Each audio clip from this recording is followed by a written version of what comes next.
पीक विम्याचा अजून एकही हप्ता शेतकऱ्यांच्या खात्यामध्ये जमा झालेला नाही आणि हा पीक विमा कधी येणार अशी प्रत्येक शेतकऱ्याची प्रतीक्षा आहे। प्रतीक्षा नसून हा शेतकऱ्यांचा सरकारला विचारलेला एक प्रश्नच आहे की आम्हाला पीक विमा कधी येणार, कारण पीक विम्याचा एकही हप्ता शेतकऱ्यांच्या खात्यामध्ये अजूनही जमा झालेला नाही। परंतु असे जिल्हे आहेत की ज्या जिल्ह्यांची सध्या पडताळणी पूर्ण झालेली आहे, म्हणजेच त्याचा क्लेम असेल, शेतकऱ्यांनी जो पीक क्लेम केलं होतं ते क्लेम असेल, त्याचा क्लेम सेटलमेंट रेशो असेल किंवा ते क्लेम सेटलमेंटचे कॅल्क्युलेशन असेल किंवा हेक्टरी त्या जिल्ह्यातील शेतकऱ्यांना किती पैसे मिळणार हे असेल, याची सर्व जी कॅल्क्युलेशन आहे हे काही जिल्ह्यांचे पूर्ण झाले आहे आणि त्यांनी पुढे कृषी विभागाला सुद्धा पाठवले आहे। काही जिल्ह्यांना ठराविक निधी सुद्धा सरकारने प्रस्थापित केला आहे। हा निधी किती असणार आहे किंवा कोणत्या जिल्ह्यातील कोणत्या किती शेतकऱ्यांना हे पीक विमा मिळणार आहे, खरीप पीक विमा मिळणार आहे किंवा क्लेम सेटलमेंट रेशो त्या जिल्ह्याचा किती असणार आहे, याची सर्व माहिती किंवा पीक विमा कधी मिळणार आहे याची सर्व माहिती आपण आजच्या व्हिडिओमधून पाहणार आहोत। व्हिडिओ स्किप न करता शेवटपर्यंत पहा आणि चॅनलवर अजूनही नवीन असाल तर चॅनल सबस्क्राइब करा, म्हणजे असेच महत्त्वपूर्ण आणि नवनवीन अपडेट तुमच्यापर्यंत रेग्युलर पोहोचत राहतील। तर आता सर्वात महत्त्वाचा पहिला जिल्हा आहे तो म्हणजे उस्मानाबाद। आता उस्मानाबाद म्हणजे धाराशिव जिल्ह्यामधील जे शेतकरी आहेत यातील 5,32,000 शेतकरी आहेत, त्या शेतकऱ्यांनी पीक विम्यासाठी अर्ज केलेले आहेत। म्हणजेच धाराशिव जिल्ह्यातील 5,32,000 शेतकऱ्यांनी हे पीक विम्यासाठी क्लेम केलेले आहे। या जिल्ह्यासाठी सरकारने 260 कोटी रुपयांचा पीक विमा मंजूर केलेला आहे। म्हणजे शेतकऱ्यांनी पीक विम्याचा अर्ज भरला आहे 5,32,000 शेतकऱ्यांनी आणि या जिल्ह्यामधील 260 कोटी रुपयांचा निधी आहे तो शेतकऱ्यांना निगमित करण्यात आलेला आहे। म्हणजे आता पहा तर क्लेम केलेले शेतकरी आहेत ते 5,49,000 म्हणजे अर्ज भरलेले शेतकरी आपण मागे सांगितलं की 5,32,000 जे शेतकरी आहेत ते पात्र झालेले शेतकरी आहेत, परंतु ज्यांनी अर्ज केला आहे, ज्यांनी पीक विम्यासाठी क्लेम केला आहे असे 5,49,000 शेतकरी आहेत ज्यांनी धाराशिव जिल्ह्यातील जे शेतकरी क्लेम केलेले आहेत। परंतु त्यातील काही शेतकरी पीक विमा योजनेअंतर्गत ज्या पात्रता होत्या त्या पात्रतेत न बसल्यामुळे काही शेतकरी वगळण्यात आलेले आहेत आणि त्यांचा एकूण आकडा झाला आहे 5,32,000। म्हणजे 5,49,000 मधून 5,32,000 शेतकरी फक्त पात्र आहेत पीक विम्यासाठी। हा पीक विमा हा खरीप पीक विमा आहे, 2024चा पीक विमा मिळणार आहे पात्र शेतकऱ्यांना आहे ते 5,32,000। यातील सर्वात जास्त पीक विमा मिळणार आहे तो म्हणजे सोयाबीन पिकासाठी।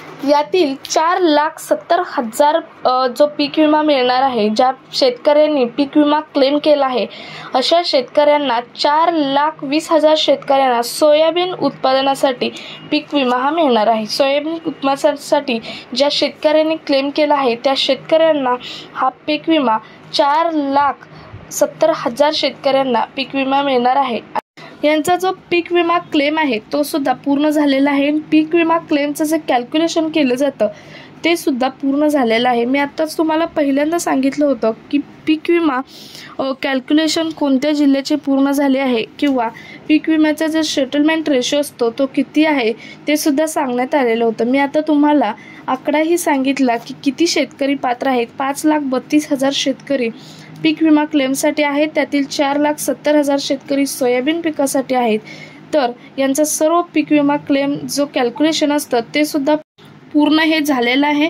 त्याशिवाय क्लेम सेटलमेंट रेशो सुद्धा कॅल्क्युलेट झालेला आहे। हा कॅल्क्युलेशन हेक्टरी, आता हे कॅल्क्युलेशन पूर्ण झालं म्हटल्यावर हेक्टरी जी शेतकऱ्यांना पीक विमा मिळणार आहे ते सुद्धा कॅल्क्युलेशन करण्यात आलेलं आहे। सर्वात महत्त्वाचा शेतकऱ्यांचा प्रश्न आहे तो म्हणजे हेक्टरी किती पीक विमा मिळणार। आता प्रत्येक जिल्ह्यासाठी प्रत्येकासाठी वेगवेगळा आहे।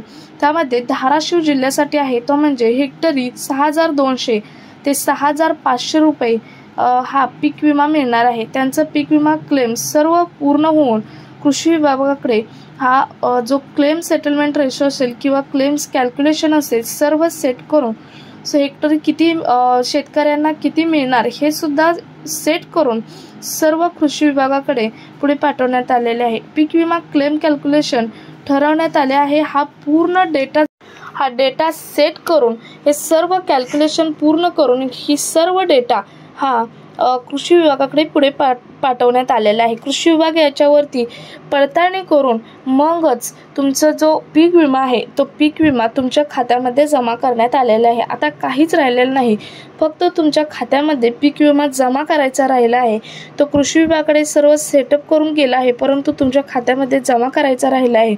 आणि हा पीक विमा जमा होणार आहे तो म्हणजे फेब्रुवारीच्या लास्ट वीकमध्ये किंवा मार्चच्या फर्स्ट वीकमध्ये, म्हणजेच फेब्रुवारीच्या शेवटच्या आठवड्यात किंवा मार्चच्या पहिल्या आठवड्यात तुम्हाला हा पीक विमा मिळणार आहे। कोणत्या जिल्ह्यासाठी? धाराशिव जिल्ह्यासाठी ही महत्त्वाची अपडेट होती। धाराशिव जिल्ह्यामध्ये प्रत्येकाला हा व्हिडिओ शेअर करा। त्याचबरोबर तुमचा प्रश्न असेल की अदर जिल्ह्याला कधी मिळणार, त्यांचीही पडताळणी चालू आहे, त्यांचा जे क्लेम आहे त्याचे कॅल्क्युलेशन सुद्धा चालू आहे। लवकरच त्यांचं जर क्लेम कॅल्क्युलेशन पूर्ण झालं तर त्यांचाही सर्व डेटा कृषी विभागाकडे पाठवला जाणार आहे आणि त्याच्यावर पडताळणी होऊन त्यांचे सुद्धा पीक विमा हा शेतकऱ्यांच्या खात्यामध्ये जमा करणार असल्याचे सरकारने प्रस्थापित केलेले आहे। सो हा कामाचा व्हिडिओ जास्तीत जास्त शेतकऱ्यांपर्यंत शेअर करा आणि जर इथून पुढील शेतकऱ्यांविषयी किंवा गव्हर्नमेंटच्या योजनांविषयी कोणतेही अपडेट हवे असेल तर आपलं चॅनल आत्ताच सबस्क्राईब करून शेजारील बेल आयकॉन ऑन करून ठेवा, म्हणजे तुम्हाला सर्वात पहिल्यांदा नोटिफिकेशन येईल। भेटूयात पुढच्या एका नवीन अपडेट सोबत, तोपर्यंत जय महाराष्ट्र।